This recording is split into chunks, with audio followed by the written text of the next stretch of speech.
Hey friends, thank you so much for tuning in to today's episode of One Question with me, Mr. Sharp. I am a 5th grade teacher in Parma, Michigan. Super excited to have Claire and Tammy on the show today. Their brand new book, It's All About the Books, is out now. It is a wonderful book for schools and teachers and principals and administrators to have, to read, to think about how we create classroom libraries, how we create book rooms in our schools. You must read it. You ready? Let's go.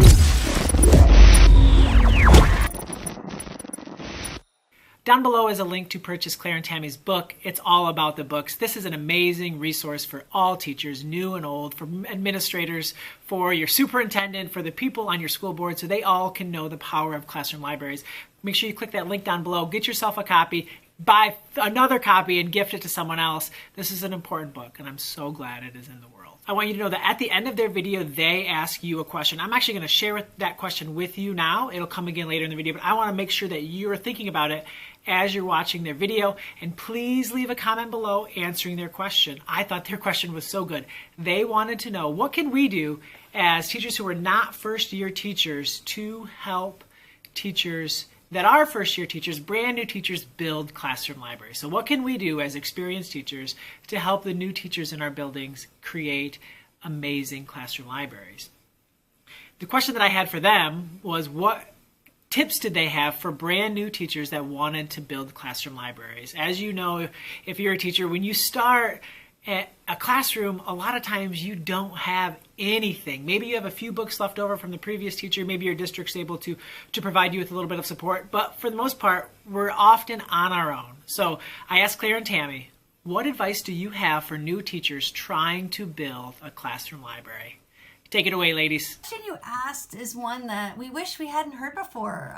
We wish it was a question that was new to us and we didn't have the answer to, but unfortunately, it's a question that we're asked and we experience firsthand pretty much every August. We certainly do, right? Teachers, new teachers without any books. They have desks and chairs, but their classroom libraries are pretty much empty. So while we wish we had a magic wand to wave to supply every new teacher with books, we don't have that magic wand, but we do have some tips and things that we have found have worked over the years for teachers.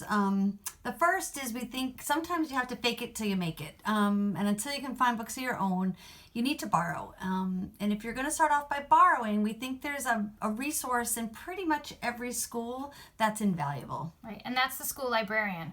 We feel like going to a school librarian and saying, you know, here's my situation, I need some books, what can I borrow from the library? And getting their tips and recommendations of what books they think will engage and excite the readers in your classroom. Inviting that school librarian into your classroom, or you joining one of the library sessions and interviewing kids to find out what they're excited about and helping curate a list. School librarians not only have access to the school library, they often have access to other school libraries and public libraries in the area, so they can help you find those resources you need easily. We've even seen a school librarian help kids get online and get accounts and start to reserve books themselves under their own names to be able to get books and bring them in. Right.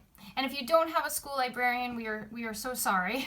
But you can go to that public librarian in that children's room. And that public librarian can also help you to figure out what are the books that excite kids, what's new out there. And borrowing those books and bringing them back into the classroom is going to give you a window into what your kids love. A lot of parents are willing to go to their local branch and grab those books for you if you order them.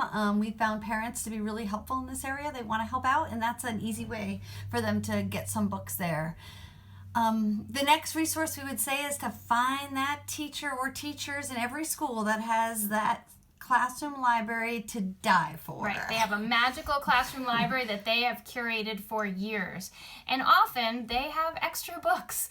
They have some books that their children don't use as much. They might not be using this time of year. And asking if you can borrow some, making sure you take good care of them and show them how you'll do it, but asking if there's some books that you can borrow that perhaps they're not using at that moment can also really help your classroom library get started. When we meet these teachers, there's two things we know about them. They love books and they love kids. And as soon as they look into your eyes and see what a new teacher wants to do, they can't help but help out. At the same time, also seek their wisdom, because somehow they figured out how to get all those books. And to hear how they did it will be a great source, a wealth of information as you start to do this yourself.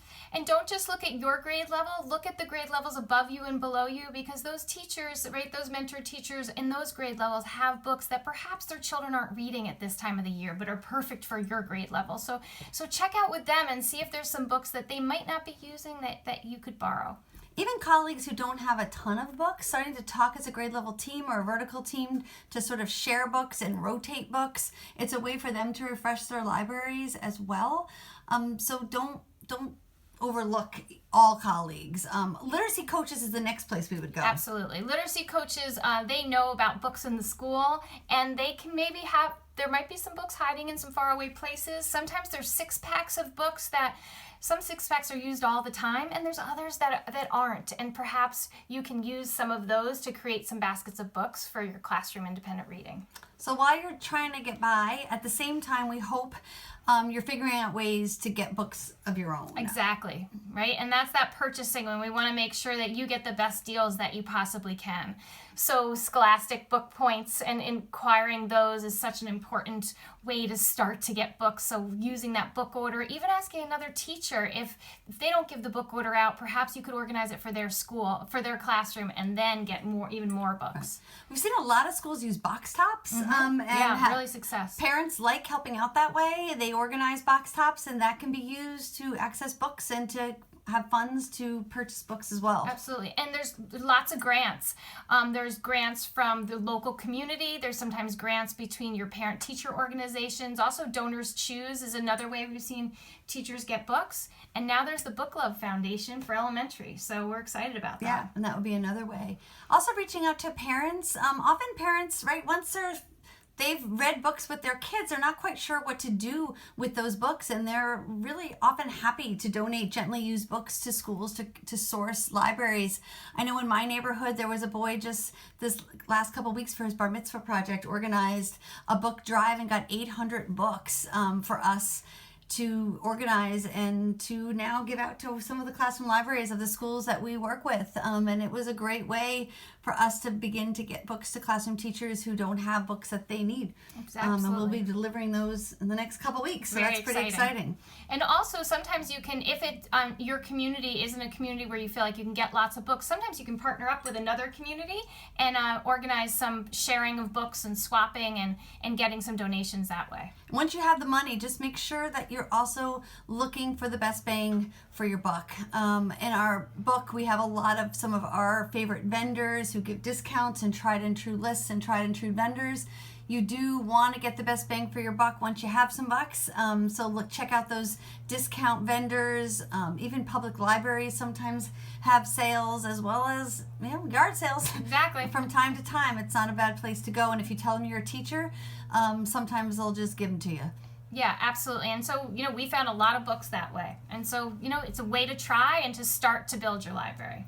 I think the last, thing we'll say, which is hard to advise a new teacher, but we do think all of us need to advocate for what we need. As a new teacher, you'll be spending a lot of time with your principal and with the curriculum director, literacy coach, and to let them know your vision for literacy, sharing the research of the importance of having a volume of books that your kids both can access and that they choose to read is overwhelming. We share a lot of this research in the first chapter of our book.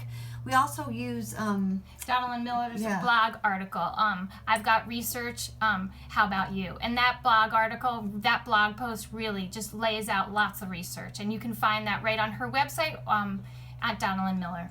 And so invite your principal, invite your curriculum director to your literacy block. Show them what you're trying to do and show them why you need the books you need, and advocate for the tools you need to inspire lifelong readers. We think you also have a right to look at your budget and to see how the previous teacher spent the money for the classroom, because sometimes as a new teacher you inherit that budget, and if there's things in that budget that you don't find bring your vision of teaching and instruction to life, talk about reallocating that money Absolutely. for books. And even if it doesn't help in that one year it's already spent, it may help in future years. Right.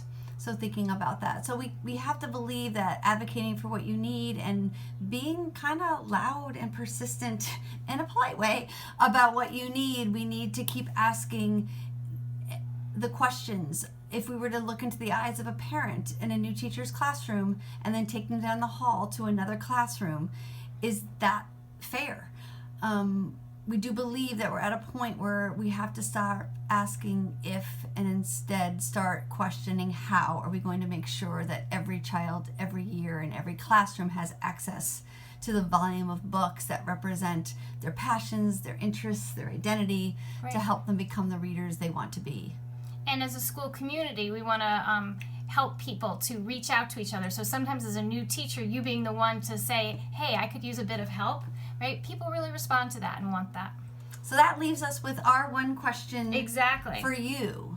Right. And what we wonder for you is we've been thinking a lot about this question since we've just published a book. It's all about the books. And we've been thinking about, so what can we all do as teachers who aren't first-year teachers to support these first-year teachers and in their classrooms and really get them to think about what are ways we can make sure that every kid has books every year in their classroom. And not even first-year teachers, all of our colleagues, right? True. To work together as a school community to make sure all the readers in every school have access to the wealth of books that they deserve.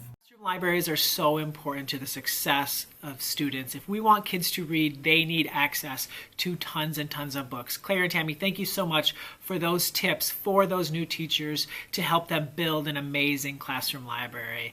A 3,500, a 4,000, a 5,000 book classroom library begins with a single book, and your tips will help teachers get where they need to be. Please answer their question below, right? Answer their question below. How can we help new teachers build amazing classroom libraries? What can we do to help?